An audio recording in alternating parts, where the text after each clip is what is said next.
கேள்விக்களம் அந்த பகுதியில் நம்ம இன்னைக்கு பார்க்க போகிறது என்னன்னா லைட்டனிங். இடி மின்னல்லாம் இருக்கு இல்லையா, மின்னல்ல இருந்து வர மின்சாரத்தை நம்மளால ஏன் ஸ்டோர் பண்ணி வைக்க முடியல அப்படின்றது தான் இன்னைக்கு பார்க்க போகிறோம். அதுக்கு முன்னாடி நம்ம டைப்ஸ் ஆஃப் சிக்னல்ஸ் அப்படின்ற ஒன்றத்தை பார்த்துக்கலாம். டைப்ஸ் ஆஃப் சிக்னல்ஸ் அப்படின்னா இது சிக்னல்ஸாக இருக்கலாம், இல்லை ஏதாவது ஒரு வோல்டேஜு கரண்ட்டு அது கூட இருக்கலாம். ஓகேவா, அதெல்லாம் என்னென்ன டைப்ஸாக பேசிக் டைப்ஸ் என்னென்ன இருக்குது அப்படின்றத பார்க்க போகிறோம். ஸ்டெப் ரெஸ்பான்ஸ் அப்படின்னு சொல்லி ஒன்று இருக்குது. ஸ்டெப் ரெஸ்பான்ஸ் என்னென்னா ஒரு குறிப்பிட்ட டைமில் தான் என்ன ஆகும், அது ஸ்டார்ட் ஆகும். அதுக்கப்புறம் ஃபுல்லாகவே அது பார்த்திங்கன்னா இன்ஃபைனட்டாக ஒரே ஸ்ட்ரெயிட் லைனாக போயிட்டுருக்கும். ஓகேவா, ஸோ இது கிடையாது, ஜஸ்ட் இப்படி ஒரு ஸ்ட்ரெயிட் லைனாக போயிட்டுருக்கும். அதுதான் நம்ம ஸ்டெப் ரெஸ்பான்ஸ் அப்படின்னு சொல்கிறோம். இம்பல்ஸ் ரெஸ்பான்ஸ் அப்படின்னா ஒரு பர்டிகுலர் டைமில் மட்டும் ஹையாக அப்படியே ஒரு வேவ் ஃபார்ம் இப்படி ஒரு லைன் மாதிரி வரும். அதுக்கப்புறம் எல்லாம் என்னென்னா அது ஜீரோவாக இருக்கும். ஒரு குறிப்பிட்ட டைமில் மட்டும்தான் அதோட வேல்யூ ரொம்ப ஹையாக இருக்கும். அதுதான் இம்பல்ஸ். ரேம்ப் அப்படின்னா லீனியராக நம்ம எப்படி வோல்டேஜ் கரண்ட்டுக்கு ஒரு ரேஷியோ பார்த்தோம் இல்லையா, அது எப்படி லீனியராக போகுது, அந்த மாதிரி லீனியராக போயிட்டுருக்கிறது பேர் ரேம்ப். எக்ஸ்போனென்ஷியல் அப்படின்னு ஒன்று இருக்குது. அது என்னென்னா ஒன்று இப்போ என்ன ஆகும், அப்படியே டிக்ரீஸ் ஆகிட்டு போயிட்டுருக்க மாதிரி போகும், ஜீரோவே அச்சீவ் பண்ணாது, அது பாட்டு போயிட்டே இருக்கும். அதுதான் எக்ஸ்போனென்ஷியல் அப்படின்னு சொல்லுவோம். சைனுசாய்டல் அப்படின்றது நம்ம ஏசி வேவ் ஃபார்ம்ஸ்லேயே பார்த்துருப்போம். ஸோ அது சைனுசாய்டல். ஸ்டெப்புன்றது என்னென்னா இந்த டிசி வேவ்ஸ்லாம் இருக்குது, டிசி கரண்ட், டிசி வோல்டேஜ் இருக்குது இல்லையா, அதை தான் நம்ம ஸ்டெப் அப்படின்னு சொல்லுவோம். அந்த மாதிரி அது போயிட்டுருக்கும். ஸோ இதெல்லாம் தான் 5 டைப்ஸ் ஆஃப் சிக்னல்ஸ்.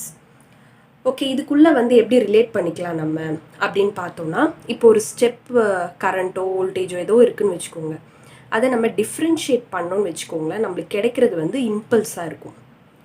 ஓகே, அடுத்து ரேம்ப் இருக்குது பார்த்தீங்களா, இந்த ரேம்பை டிஃப்ரென்ஷியேட் பண்ணால் நம்மளுக்கு கிடைக்கிறது ஸ்டெப்பாக இருக்கும். ஓகே, இப்போ ஒரு ரேம்ப் வேவ் இந்த மாதிரி ஒரு லைன் போயிட்டுருக்கு, ஒரு ஏதோ ஒரு சர்க்யூட்லேருந்து அவுட்புட் இப்படி வருது, அந்த அவுட்புட்டை நம்ம டிஃப்ரென்ஷியேட் பண்ணோன்னா நம்மளுக்கு கிடைக்கிறது ஸ்டெப்.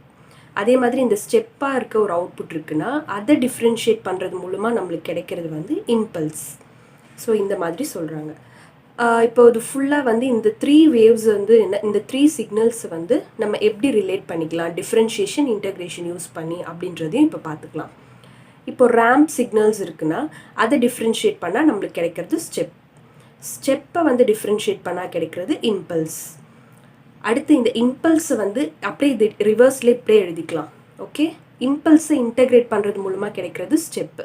ஸோ இம்பல்ஸை இன்டகிரேட் பண்ணுறது மூலமாக ஸ்டெப் கிடைக்குது, ஸ்டெப்பை இன்டகிரேட் பண்ணுறது மூலமாக ரேம்ப் கிடைக்குது. இப்படி பார்த்துக்கலாம். இது ஜஸ்ட் சிக்னல்ஸ் அண்ட் சிஸ்டம்ஸில் இன்னும் எலாபரேட்டாக படிப்போம், அதில் தான் ஃபுல்லாக யூஸ் பண்ணுவோம். ஜஸ்ட் இப்போ என்ன அப்படின்றது ஒரு இன்ட்ரொடக்ஷனுக்காக இதை சொல்கிறேன்.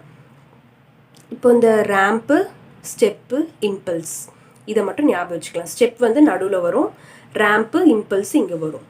ஸோ இது இப்படி இருந்துச்சுன்னா அது டிஃப்ரென்ஷியேஷன். இதுவே இன்டெக்ரேஷன்னா என்ன, ஐ இருக்கா, ஸோ ஐன்றது தான் ஃபர்ஸ்ட் வரும் அப்படின்னு ஞாபகம் வச்சுக்கலாம். So impulse, step, ramp. ஸ்டெப்புன்றது எப்பவுமே நடுவில் இருக்கும். ஸோ எதுலேருந்து எதை நம்ம கன்வெர்ட் பண்ணிக்கலாம் அப்படின்றது நம்மளுக்கு தெரிஞ்சிடும். இப்போ ரேம்பை 2 தடவை டிஃப்ரென்ஷியேட் பண்ணால் நம்மளுக்கு கிடைக்கிறது இம்பல்ஸ். அதே மாதிரி இம்பல்ஸை 2 தடவை இன்டெகிரேட் பண்ணால் கிடைக்கிறது ரேம்ப். இந்த மாதிரி இதுக்குள்ளே ரிலேட் பண்ணிக்கலாம். ஓகே, இப்போ நம்ம லைட்டனிங் அதுக்காக வருவோம். லைட்டனிங் அப்படின்றது என்னென்னா இந்த டைப்ஸ் ஆஃப் வேவ்ஸ்லாம் நம்ம சிக்னல்ஸ்லாம் பார்த்தோம் இல்லையா, அதில் அது எந்த டைப்பில் வரும் அப்படின்னா இம்பல்ஸ்.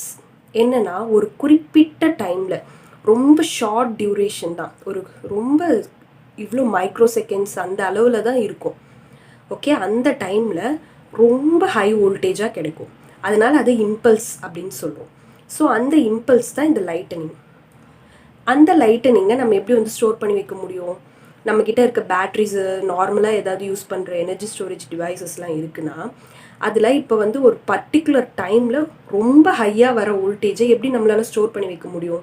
அப்படி ஸ்டோர் பண்ணி வைக்க ட்ரை பண்ணோன்னா கூட அந்த எனர்ஜி ஸ்டோரேஜ் டிவைஸே என்னென்னா ஃபுல்லாக டெஸ்ட்ராய் ஆகிடும். இப்போ ஃபார் எக்ஸாம்பிள் நம்ம முன்னாடியே ஏசி ஸ்டோர் பண்ணுறதை பற்றிலாம் பார்த்துருப்போம். அது ஒரு வாட்டர் ஸ்டோரேஜ் டேங்க் இருக்குது அப்படின்னா அந்த ஸ்டோரேஜ் டேங்க்குன்னு ஒரு கெப்பாசிட்டி இருக்கும். இப்போ அந்த ஸ்டோரேஜ் டேங்க்கு இருக்க கெப்பாசிட்டிக்கு மீறி நம்ம ரொம்ப ஹை ஃபோர்ஸை கொடுத்து வாட்டரை ஸ்டோர் பண்ணி வைக்கிறோன்னு வச்சுப்போம். ஓகே, அப்படி ஸ்டோர் பண்ணி வைக்கும்போது என்ன ஆகும், அந்த வாட்டர் டேங்கே வெடித்து டெஸ்ட்ராய் ஆகிறதுக்கான சான்சஸ் இருக்குது. ஸோ கடைசியாக நம்மளால் ஸ்டோர் பண்ணி வைக்கவே முடியாது இல்லையா? அதே பிரின்சிபல் தான் இந்த லைட்னிங்லேயும். லைட்னிங் வந்து ஒரு குறிப்பிட்ட ரொம்ப ஷார்ட்டான டைமில் ரொம்ப ஹை வோல்டேஜ் நம்மளுக்கு கிடைக்கும். அந்த ஹை வோல்டேஜை நம்ம ஸ்டோர் பண்ணி வைக்கிறது பாசிபிளான ஒரு விஷயம் கிடையாது. பட் இன்னும் வந்து நம்ம சயின்டிஃபிக் இதெல்லாம் வந்து ரொம்ப வளர்ந்துக்கிட்டே இருக்கிறதுனால ஃப்யூச்சரில் வந்து அது வந்து பாசிபிளாக இருக்கலாம் அப்படின்னு சொல்கிறாங்க. சூப்பர் கெப்பாசிட்டர்ஸ் அப்படின்றது வந்து ஒரு ஷார்ட்டர் டியூரேஷனில் ஹை வோல்டேஜை ஸ்டோர் பண்ணி வைக்கிற கெப்பாசிட்டி அதுக்கு இருக்கலாம். ஸோ ஃப்யூச்சர் இன்னும் வர வர வந்து டெக்னாலஜியில் அது வந்து வரலாம் அப்படின்னு சொல்கிறாங்க. ஸோ பார்ப்போம் அது எப்படி வருது அப்படின்றதெல்லாம். ஸோ இப்போதைக்கு லைட்னிங் எப்படி வந்து ஸ்டோர் பண்ணி வைக்க முடியாது அப்படின்றத இந்த வீடியோவில் தெரிஞ்சிருப்போம். மறக்காமல் இந்த சேனலை சப்ஸ்கிரைப் பண்ணுங்கள். தேங்க்யூ.